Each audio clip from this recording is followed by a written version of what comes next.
Il a pleuré dans mes bras le jour où on lui a dit qu'il ne pourrait jamais avoir d'enfant.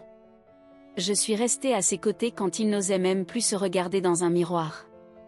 Ensemble, on a fait le deuil des enfants qu'on n'aurait jamais. On a envisagé l'adoption, bâti tout notre avenir sur cette souffrance partagée. Mais un simple rendez-vous médical a tout fait basculer. Ce n'était pas lui.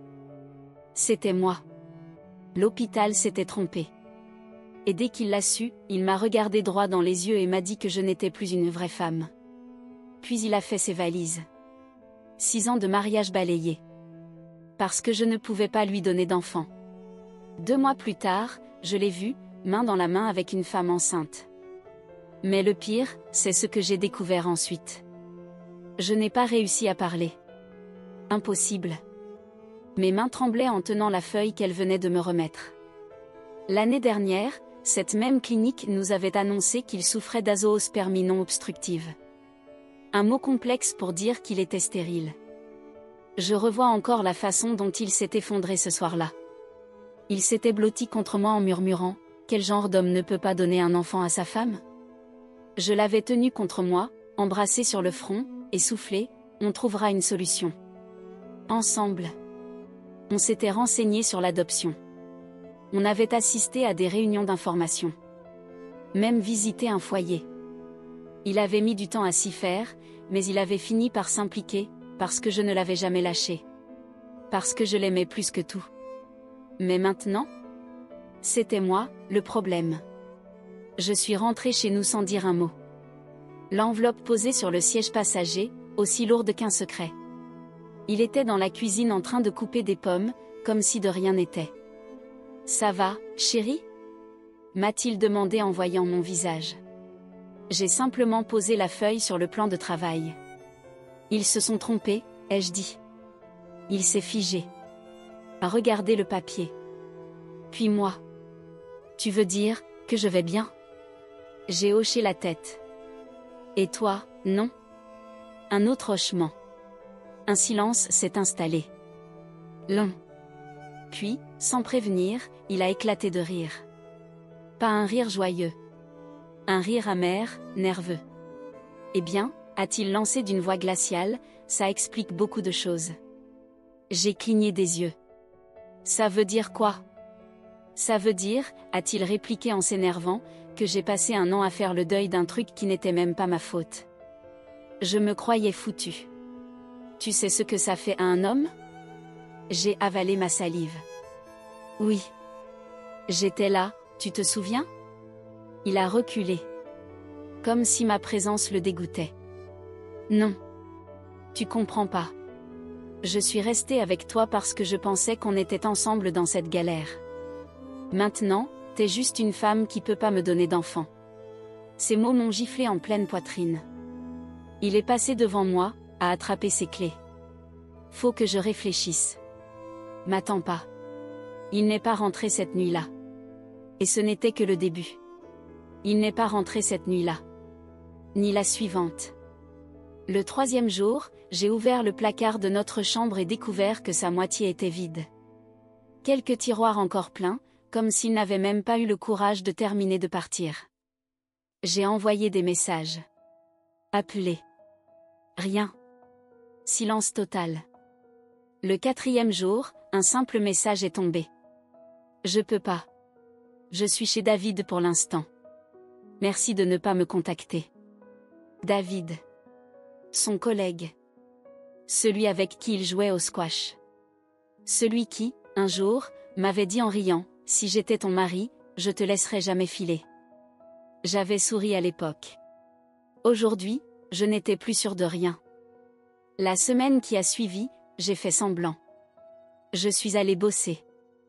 J'ai souri aux collègues. Mais à l'intérieur, j'étais en ruine. Chaque fois que je fermais les yeux, je revoyais son visage quand je lui avais annoncé la vérité. Ce moment précis où tout avait changé. Où j'étais passée de sa femme à un déchet qu'il n'avait pas commandé. Et puis la bombe. C'était un jeudi.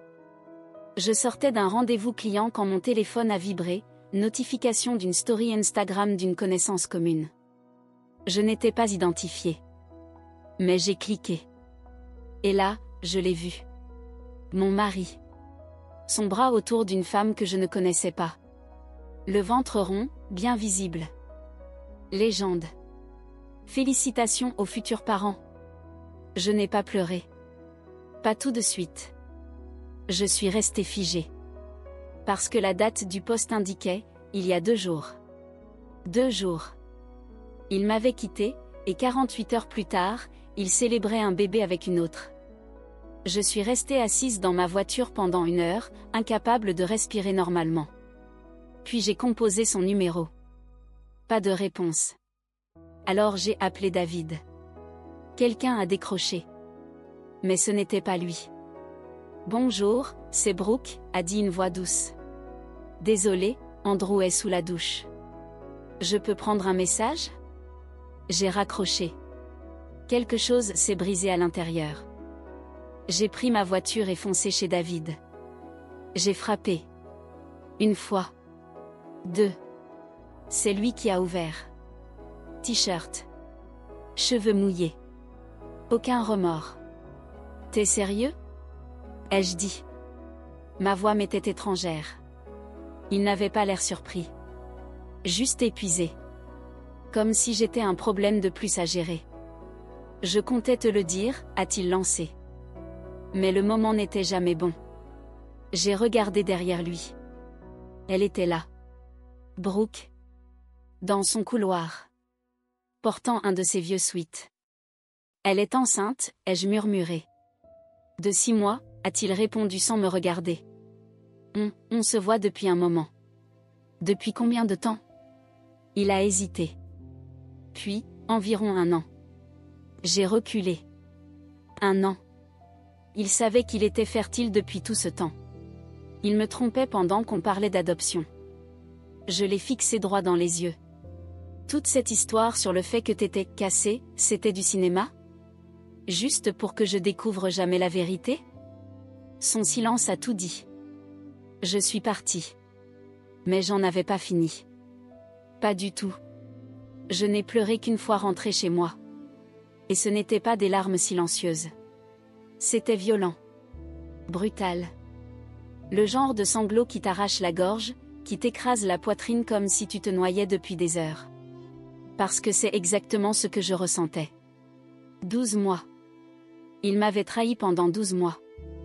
Et pendant ce temps, moi, je le soutenais. Je l'enlaçais pendant ses fausses crises. J'assistais à des groupes de parole avec lui. Je choisissais des prénoms. Je comparais des poussettes. Je peignais une chambre qu'on n'utiliserait jamais. Pendant que lui, construisait une autre vie. Avec elle. Impossible de dormir. Impossible de manger. Mon cerveau repassait cette scène en boucle, sa main sur son ventre à elle, sa main à lui par-dessus. Le lendemain matin, j'ai appelé la clinique. Je veux un audit complet de mon dossier, ai-je exigé. Date identifiant d'échantillons, chaîne de traitement. Tout. La secrétaire a hésité. Mais je n'ai pas cédé. 2 heures plus tard, je recevais les documents. Et je l'ai vu. Une inversion d'étiquette, confirmée par une erreur interne. Leur excuse était rapide, froide, formatée. Mais ce n'est pas ça qui m'a coupé le souffle.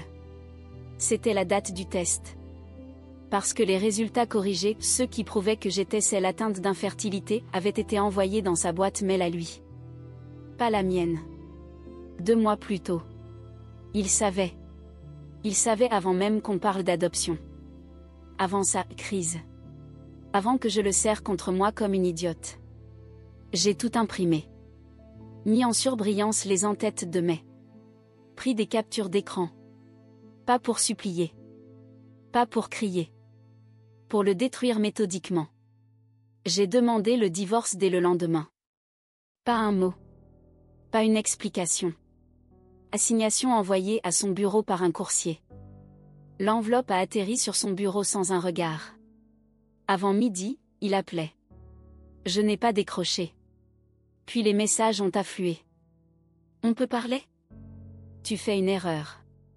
Reviens sur ta décision. Et enfin. Tu savais que je voulais des enfants. Tu peux pas me reprocher d'avoir choisi un avenir où c'est possible. Là, j'ai craqué.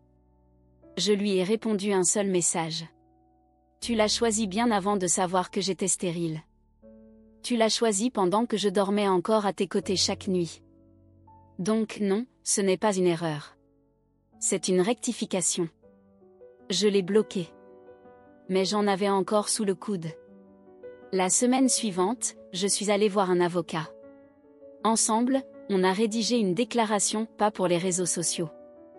Pour l'agence d'adoption avec laquelle on travaillait. J'y ai joint l'erreur de la clinique, la chronologie corrigée, les preuves qu'il mentait depuis le début. Ils étaient furieux. Parce qu'ils les avaient déjà recontactés. Pour refaire une demande. Avec elle. Plus maintenant. Ce chapitre-là était clos. Du moins, c'est ce que je croyais. Jusqu'à ce qu'un appel inconnu arrive 2 semaines plus tard. Vous êtes l'ex-femme d'Andrew, demanda une voix hésitante. Oui. Je suis Rachel. La sœur de Brooke. Il faut qu'on parle. De toute urgence. Je me suis figée. Pourquoi la famille de Brooke m'appelait? Ce qu'elle m'a révélé ensuite, m'a littéralement coupé les jambes. Elle ment, m'a dit Rachel d'une voix sèche. Brooke. À propos du bébé. Je suis restée pétrifiée dans ma cuisine, le téléphone plaqué contre l'oreille, chaque nerf tendu à l'extrême. Comment ça, elle ment? Elle est enceinte de 6 mois. Non, elle ne l'est pas, a répondu Rachel. Elle n'a jamais été enceinte. Je me suis laissée tomber sur une chaise. Mon esprit refusait de suivre. Rachel a tout expliqué. Brooke avait déjà fait ça. 2 fois. Une fois à la fac, et une autre il y a 3 ans, avec son ex-fiancé. À chaque fois, ça commençait pareil, un retard de règles, un test bon marché, des larmes, des promesses. Et à chaque fois, elle refusait les visites médicales. Perdre le bébé au premier trimestre. Toujours le même scénario. Andrew ne sait rien? Ai-je demandé. Il n'a aucune idée, m'a répondu Rachel. Elle bourre ses vêtements. Elle a commandé de fausses échographies en ligne. J'ai découvert le pot aux roses en passant chez elle la semaine dernière. J'ai vu un colis ouvert d'un site de faux examens médicaux. Mes mains tremblaient. Pourquoi tu me dis tout ça? Parce qu'il a quitté sa femme pour elle. Pour toi. Et je l'ai jamais vu aussi dévoué que quand il était avec toi. Quelles que soient ses erreurs, il mérite pas ça. L'ironie m'a giflé. Il mérite pas ça? Je l'ai remercié et raccroché. Pendant des jours, j'ai hésité. Une partie de moi voulait rester en retrait, le laisser découvrir la vérité seul. Laisser ce faux ventre exploser en plein visage, comme une bombe de karma. Mais une autre partie, plus froide, plus tranchante, voulait tenir l'allumette moi-même. Alors je l'ai invité à un café. Prétexte, il faut qu'on parle. Il est arrivé en avance. 5 minutes. Les cheveux en désordre, les yeux fatigués. Il avait l'air, plus petit. Comme si ses choix l'écrasaient enfin. J'étais surpris que tu m'appelles, a-t-il lancé avec prudence. Je suis pas là pour m'excuser, ai-je répondu. Il y a juste quelque chose que tu dois savoir. J'ai sorti mon téléphone. Appuyé sur lecture. J'avais enregistré mon appel avec Rachel. Légalement, on est dans une région à consentement unilatéral. J'ai observé son visage se décomposer au fil des minutes. Les révélations. Les détails. L'accumulation de mensonges. Quand l'audio s'est arrêté, il n'a rien dit. Juste fixé le mur derrière moi, comme pour faire taire le vacarme dans sa tête. Elle est pas enceinte? A-t-il murmuré. Non. Elle l'a jamais été. Il s'est effondré dans son siège. J'ai tout quitté pour elle. Non, je l'ai corrigé. T'as tout détruit. Pour toi. Ne lui mets pas ça sur le dos. C'est toi qui as triché. Toi qui as menti. Toi qui as choisi. Les larmes lui sont montées aux yeux. Mais je n'ai rien ressenti. Elle voulait fonder une famille, a-t-il bredouillé. J'étais ta famille, ai-je répondu. C'est toi qui ne m'as plus voulu, le jour où je suis devenue inconfortable. Il a baissé la tête dans ses mains. Je me suis levée. Tu veux un enfant à tout prix? Ai-je lancé froidement. Commence par devenir adulte. Et je suis partie. Mais l'histoire n'était pas terminée. 2 nuits plus tard, je suis rentrée chez moi. Et j'ai trouvé une enveloppe posée devant ma porte. Pas de nom. Pas d'expéditeur. À l'intérieur, une photo. Moi, prise en contre-plongée, depuis l'autre côté de la rue. Et derrière, un mot griffonné d'une écriture tremblante. T'as tout gâché. Méfie-toi. Je suis restée figée, les yeux rivés sur la photo. Mon image, nette, captée de dos alors que je rentrais chez moi. Ce n'était pas le cliché en lui-même qui me terrifiait, c'était ce qu'il impliquait. Quelqu'un m'avait suivi. Observé.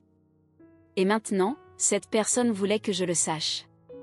D'un coup, ma rue, si calme d'habitude, m'a semblé menaçante.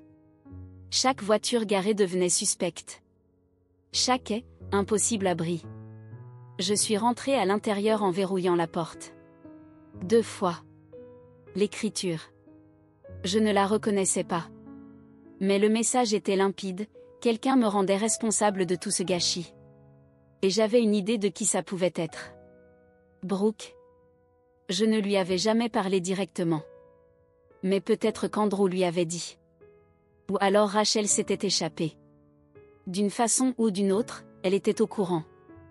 J'ai appelé Rachel. Elle t'a menacé? C'est-elle écriée. C'est pas son genre, ça. Tu m'as dit qu'elle avait déjà simulé des grossesses, j'ai répliqué. Jusqu'où elle est prête à aller pour maintenir son mensonge? Silence. L'un des mecs, il avait déposé une main courante, a-t-elle murmuré. C'était suffisant. Le lendemain matin, je suis allée au commissariat avec la photo. L'agent a été poli, mais sceptique. Il n'y a pas de menace explicite, a-t-il dit. Pas de nom, pas d'empreinte. Pas de délit concret. Donc je dois attendre qu'elle passe à l'acte? Ai-je lancé? Il n'a pas répondu. J'ai tout de même déposé une main courante. Et ce soir-là, j'ai fait installer des caméras de surveillance. Entrée, arrière-cour, garage. J'ai changé les serrures. Programmé des alertes de mouvement. Je refusais de laisser le hasard décider. Quelques jours ont passé. Rien. Puis, jeudi matin, mon mail professionnel a bipé. Objet, femme instable dévoilée. Pas de message. Juste une pièce jointe. J'ai hésité. Puis j'ai ouvert. Une lettre. Fausse, bien sûr. Rédigée comme si elle venait d'un voisin. M'accusant de maltraiter des enfants, de crise en public, de troubles mentaux. La lettre exigeait que mon employeur réévalue ma présence pour des raisons de sécurité. Et elle avait été envoyée à toute mon équipe. Je n'ai pas paniqué. J'ai souri. Parce que je savais exactement quoi faire. J'ai transféré le mail au service RH. Avec une explication détaillée, une copie de la main courante, et tous les documents liés à la fausse grossesse, au divorce, à la chronologie. Puis j'ai passé un 2e appel. À mon avocat. Avant la fin de la semaine, on avait déposé une demande d'ordonnance restrictive. Contre Brooke. En y joignant la photo et le mail comme preuve de harcèlement et de diffamation. Mais le plus satisfaisant? La réponse de mon employeur. En quelques heures. Nous sommes au courant de votre situation. Le mail a été bloqué et signalé. Si vous avez besoin d'un congé, faites-le nous savoir. Nous vous soutenons. Et Andrew? Il a rappelé. Laissé un message vocal. Que je n'ai même pas écouté. Il s'effondrait, et moi, j'observais, à bonne distance. Mais je ne m'attendais pas à ce qui allait suivre. Un coup à la porte. Tard dans la nuit. J'ai vérifié la caméra. C'était Rachel. Et elle pleurait. Le visage de Rachel était pâle, ses yeux gonflés. Elle serrait dans sa main une liasse de feuilles froissées. Quand j'ai ouvert, sa voix tremblait. « Je peux entrer ?» J'ai hésité une seconde, puis j'ai fait un pas de côté. Elle est entrée, comme si elle portait un secret trop lourd pour une seule personne. Je savais plus vers qui me tourner, a-t-elle murmuré. J'arrive plus à dormir. Je pense qu'à ce que j'ai trouvé. Elle m'a tendu les documents. J'ai jeté un œil. Des dossiers médicaux. Du moins, ça y ressemblait. Mais très vite, j'ai compris. C'est pas à elle, ai-je soufflé. Non, a confirmé Rachel. Elle a acheté ces documents. Les échographies qu'elle a montrées à Andrew? J'ai retrouvé leur origine.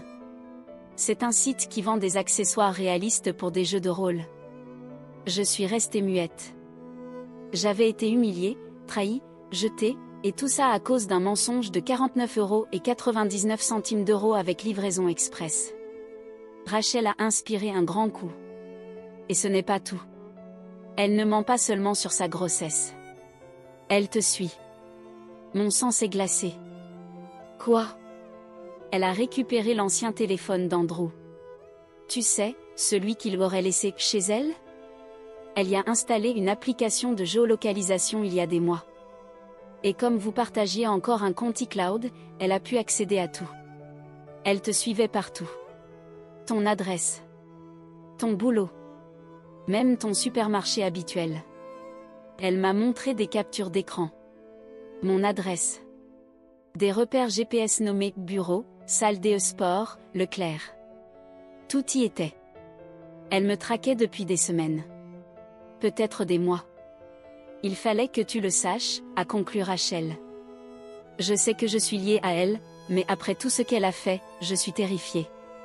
Et je veux plus cautionner ça. J'ai aussitôt appelé mon avocat. En 24 heures, on a mis à jour la demande d'ordonnance restrictive. Et cette fois, le juge n'a pas hésité.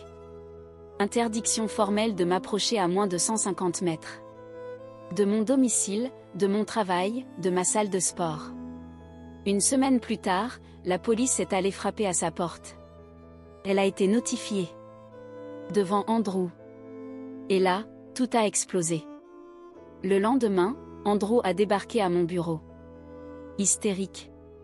Il a été expulsé par la sécurité avant même de passer la réception. Il criait, brandissait des papiers, hurlait que je l'avais piégé. J'ai vu les images de vidéosurveillance après coup. Il avait l'air dément. Le jour suivant, j'ai reçu une assignation. Il me poursuivait. Pour dommages émotionnels. Accusant Rachel et moi d'avoir conspiré pour détruire sa vie. Mon avocat a ri en lisant la plainte. C'est du bluff, m'a-t-il dit. Il est acculé. Il cherche à inverser les rôles. Mais ce n'était pas fini. Pas encore.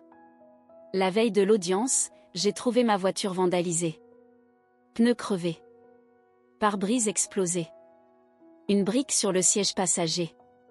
Un mot, écrit au marqueur rouge. Menteuse. Pas de caméra dans la rue. Aucun témoin.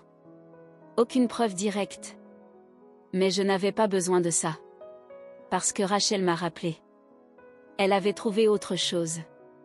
Un dossier privé sur l'ordinateur de Brooke. Des photos. Des captures. Des fichiers audio. Et une vidéo. Floue. Filmée à la main. Dans mon jardin. La nuit. Une voix qui chuchotait. Je vais en finir. D'une manière ou d'une autre. La vidéo ne durait que 40 secondes. Et pourtant, je l'ai regardée en boucle, incapable de détourner les yeux. L'image tremblotait, captée à travers les buissons. On voyait l'arrière de ma maison. Mon jardin. La lumière du porche qui clignotait faiblement. Puis cette voix, à peine un murmure. Je vais en finir. D'une manière ou d'une autre. Je suis allée directement au commissariat. Cette fois, ils ont pris l'affaire au sérieux. La violation de l'ordonnance, la traque, les menaces implicites, c'était suffisant pour ouvrir un dossier pénal. Un policier a été assigné à des rondes nocturnes dans mon quartier. Mais ça ne suffisait pas. Pas pour moi. Rachel était en panique. Je savais pas que c'était allé aussi loin, m'a-t-elle dit au téléphone. Elle part en vrille. Et Andrew ne la retient pas, il l'alimente. Il lui dit que tu veux détruire sa vie. Que c'est à cause de toi s'il ne trouve plus de boulot. C'était faux. Il avait quitté son poste de lui-même, probablement pour jouer les pères modèles avec une femme qui n'attendait même pas d'enfant. Mais les mensonges, c'était leur spécialité. Et moi, j'étais en miettes. J'ai commencé à dormir chez une collègue. Je ne voulais plus passer une seule nuit seule, pas tant qu'une folle courait encore dans les rues avec mon adresse dans la poche. Ma voisine m'a appelé un soir, affolée, quelqu'un avait tenté de forcer la barrière du jardin. Il s'était enfui avant l'arrivée de la police. Le lendemain matin, Brooke a été arrêté. Violation de l'ordonnance. Intrusion. Harcèlement. Rachel avait prévenu la police, Brooke avait débarqué chez elle en pleine nuit, pieds nus, hurlant qu'elle allait reprendre le contrôle. C'était suffisant pour une hospitalisation sous contrainte de 72 heures. Et là, tout s'est accéléré. Pendant la perquisition de son appartement, les enquêteurs ont retrouvé le téléphone d'Andrew. Celui qu'il disait avoir égaré depuis des mois. Mais voilà le rebondissement. Il ne l'avait jamais perdu. Il l'avait donné à Brooke. Volontairement. Les messages qu'il avait échangés avec elle, des centaines étaient là. La plupart supprimés. Mais certains restaurés. Des textos où il l'encourageait à garder un œil sur moi. À envoyer un signal si je devenais dangereuse. Une phrase m'a glacé le sang. Elle mérite de ressentir la peur que j'ai vécue. C'était tout ce qu'il fallait pour déclencher une plainte pour complicité. Je ne m'attendais pas à ce que ça aille aussi loin. Mais quand le détective m'a demandé si je souhaitais porter plainte contre lui aussi, j'ai répondu oui. Pas par vengeance. Par survie. Le jour de l'audience préliminaire, c'était un cirque médiatique. L'histoire avait fuité. Et d'un coup, j'étais au cœur d'un récit que je n'avais jamais voulu. Mes collègues murmuraient dans mon dos. Mon patron m'a convoqué, inquiet, m'a proposé un congé payé. J'ai refusé. Je n'allais pas leur laisser la victoire en me tairant. Rachel s'est assise à côté de moi dans la salle d'audience. Elle avait coupé les ponts avec Brooke. Et elle haïssait désormais Andrew presque autant. Il était pas comme ça avant, m'a-t-elle glissé. Je n'ai pas répondu. Je m'en foutais de qui il était. Je ne regardais que ce qu'il était devenu. Quand Andrew a été appelé à la barre, je l'ai fixé sans cligner. Il avait l'air plus vieux. Plus maigre. Vide. Et ce qu'il a dit ensuite a figé la salle entière. Andrew s'est approché lentement de la barre, sans jamais croiser mon regard. Son avocat avait annoncé qu'il voulait clarifier certains événements. Je m'attendais à des excuses vides, à des demi-vérités. Mais il a pris le micro, a inspiré profondément, et a dit. Rien de tout ça n'était son idée, en désignant Brooke d'un signe de tête. C'est elle qui voulait l'effrayer. Mais c'est moi qui lui ai dit d'aller jusqu'au bout. Un murmure a parcouru la salle. Le juge s'est penché en avant. Vous êtes en train d'admettre avoir conspiré pour harceler votre ex-femme? Andrew a hoché la tête, d'une voix presque inaudible. Oui. J'ai senti mon cœur s'arrêter. Il a continué. Les mains tremblantes. Quand j'ai découvert qu'elle n'était pas enceinte, j'ai craqué. J'avais déjà quitté mon mariage, mon boulot, ma vie entière. Je me sentais comme un idiot. Je lui ai dit qu'elle avait tout gâché, et Brooke m'a répondu que c'était la faute de mon ex-femme. Que c'était elle qui l'avait sali auprès de tout le monde. Je savais que c'était faux. Mais j'avais besoin de détester quelqu'un. Alors je lui ai dit, fais-lui peur. Je lui ai dit que si elle le faisait, je lui pardonnerais. Mon avocat s'est penché vers moi et a chuchoté. C'est terminé pour lui. Définitivement. Andrew a essuyé ses yeux. C'est moi qui ai rédigé le mail anonyme. C'est moi qui lui ai donné mon ancien téléphone pour qu'elle puisse suivre ses déplacements. Quand elle m'a montré les échographies, j'ai su tout de suite qu'elles étaient fausses. Mais j'ai fait semblant.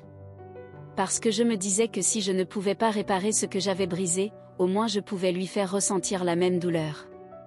Le juge lui a demandé pourquoi il avouait tout maintenant. Parce que je dors plus, a-t-il répondu. Et parce qu'elle n'est pas la seule à mériter les menottes.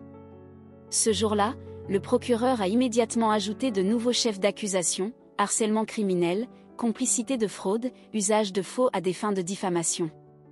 Brooke, qui venait tout juste de sortir de son hospitalisation, a été ramené en détention dès le surlendemain. Andrew, lui, a été arrêté dans l'après-midi. Tous deux désormais inculpés ensemble. Et là, j'ai cru que tout était enfin terminé. Mais quelques semaines plus tard, j'ai reçu une lettre recommandée. Aucune mention d'expéditeur. Je l'ai ouverte avec prudence. À l'intérieur, une seule feuille.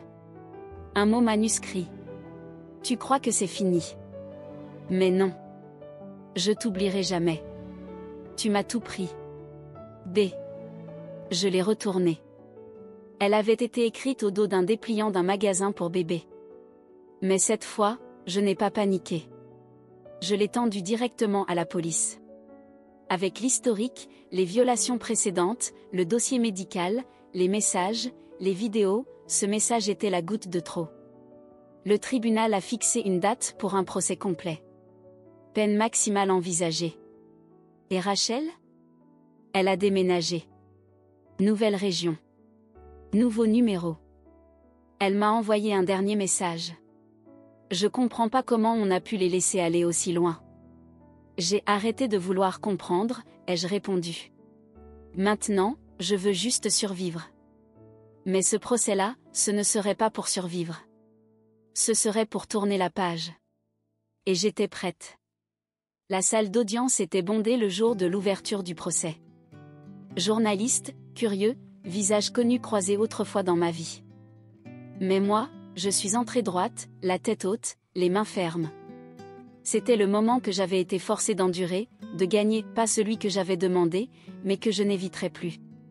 Andrew et Brooke n'étaient plus côte à côte. 2 tables de défense. 2 silences. 2 regards fuyants. Le ministère public a ouvert le bal, les faits, les preuves, les dates. La violation de l'ordonnance. Le traçage par GPS. Les messages de menaces. Les fausses échographies. Chaque élément du puzzle était solide, irréfutable. Appuyé par les experts informatiques, les témoignages, les enregistrements. Puis ce fut à moi. Je suis montée à la barre. J'ai raconté l'histoire. Pas en victime accablée. En femme debout. D'un ton calme, maîtrisé. J'ai parlé du diagnostic. De l'inversion des résultats. De la trahison. Du jardin filmé. De la lettre sur ma porte. De la peur sourde, persistante, qu'on m'avait imposée. Quand j'ai fini, le silence était total. Le juge a soufflé. Vous avez fait preuve d'un courage et d'un sang-froid remarquables. Mais l'autre camp n'avait pas dit son dernier mot. L'avocate de Brooke a tenté de retourner la situation. N'est-il pas vrai que votre propre douleur liée à votre infertilité vous a rendu instable? Agressive? Paranoïaque? Je l'ai regardée droit dans les yeux. Non. Mais elle m'a rendu intolérante aux menteurs. Elle a changé de tactique. Brooke aurait été manipulée. Andrew serait le cerveau. Elle, juste une femme fragile, accrochée à un amour dévastateur. Mais les preuves l'écrasaient. La vidéo de ma maison. Les mailles traçables à son adresse IP. Le courrier calomnieux envoyé à mon travail après sa sortie de l'hôpital. Elle ne pouvait pas s'en sortir. Andrew, lui, n'a même pas tenté de nier. Son avocat a plaidé la compassion. La honte. Le remords. Mais le mal était fait. Rachel a témoigné une seconde fois. Calme, posée. Elle a retracé les années de dérive de sa sœur, les fausses grossesses, les ex intimidés, l'obsession du contrôle. Elle a avoué avoir fermé les yeux trop longtemps. Quand elle est descendue de la barre, la salle était muette. Le procureur s'est levé pour la conclusion. Ce procès ne parle pas de jalousie. Ni d'une rupture. Il parle de peur. D'un acharnement calculé contre une femme qu'ils ont voulu briser. Ils ont échoué. Elle s'est levée. Aujourd'hui, c'est leur tour de tomber. Et c'est ce qui s'est passé. Le verdict est tombé dès le lendemain. Brooke, coupable sur tous les chefs. Andrew, Coupable de 3 chefs d'accusation, dont harcèlement criminel et conspiration. Brooke a été condamné à 18 mois de prison ferme. Andrew, 9 mois de détention, thérapie obligatoire et interdiction formelle de m'approcher pendant 10 ans. Quand la salle s'est vidée, je suis restée seule un instant. Non pas pour pleurer, mais pour respirer. Enfin. C'était fini. Du moins, c'est ce que je croyais. Car en rentrant chez moi ce soir-là, j'ai trouvé une enveloppe scotchée à ma porte d'entrée. Pas de nom. À l'intérieur, une photo. Moi, de dos. En train de descendre les marches du palais de justice. Et dessous, en lettres noires. À très vite. Je suis restée plantée là, la photo dans une main, l'autre crispée sur la poignée de la porte. Mon image, prise quelques heures plus tôt, en train de quitter le tribunal. L'angle de vue? Proche. Beaucoup trop proche. Quelqu'un m'avait suivi. Encore. Et voulait que je le sache. Mais cette fois, je n'ai pas appelé la police. J'ai directement contacté le détective qui avait mené l'enquête. 1 heure plus tard, un officier sonnait à ma porte. Il a récupéré l'enveloppe, examiné les caméras de l'immeuble. Aucun visage identifiable.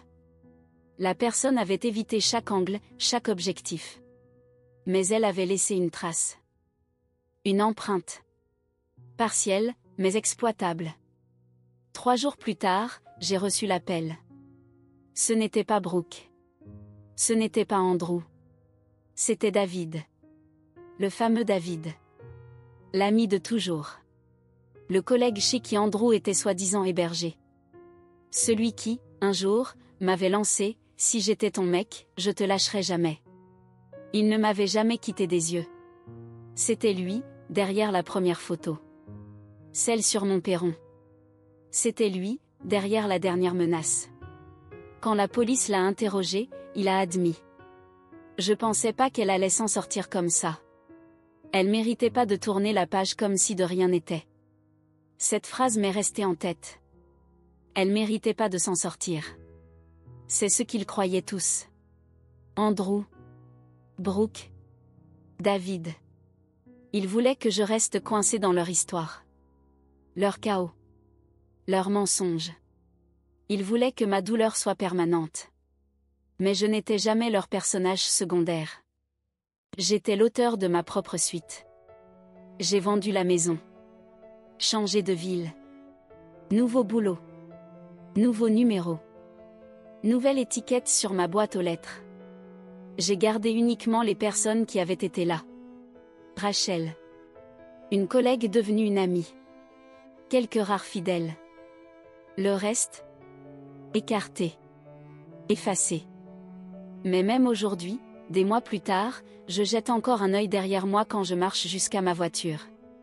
Je regarde les boîtes aux lettres avec un soupçon d'appréhension. Parce que la peur laisse des traces. Elle t'apprend à chercher les ombres même en plein soleil. Mais je guéris. J'ai rejoint un groupe. Pas de victimes. De survivants. Des gens comme moi. Qui ont perdu des années à cause de manipulateurs. Et qui les récupèrent, un jour après l'autre. Une femme du groupe m'a posé une question récemment. Si tu pouvais revenir en arrière, tu dirais rien? Tu laisserais tout couler? J'ai répondu sans hésiter. Non. Parce que si j'avais gardé le silence, ils seraient encore libres. Et moi, je serais encore leur prisonnière. Puis je les regardai droit dans les yeux. Survivre, c'est pas échapper aux flammes. C'est traverser l'incendie, et en sortir avec l'allumette encore dans la main. Je ne sais toujours pas pourquoi Andrew a voulu me détruire. Je ne saurai jamais ce que Brooke cherchait vraiment. Mais ce que je sais, c'est que je suis encore debout. Ils ne m'ont pas brisé. Ils m'ont révélé. Et maintenant, tout le monde sait qui ils sont. Alors dites-moi. Si la personne que vous aimiez vous avait trahi à ce point, est-ce que vous lui auriez laissé s'en sortir sans conséquence ?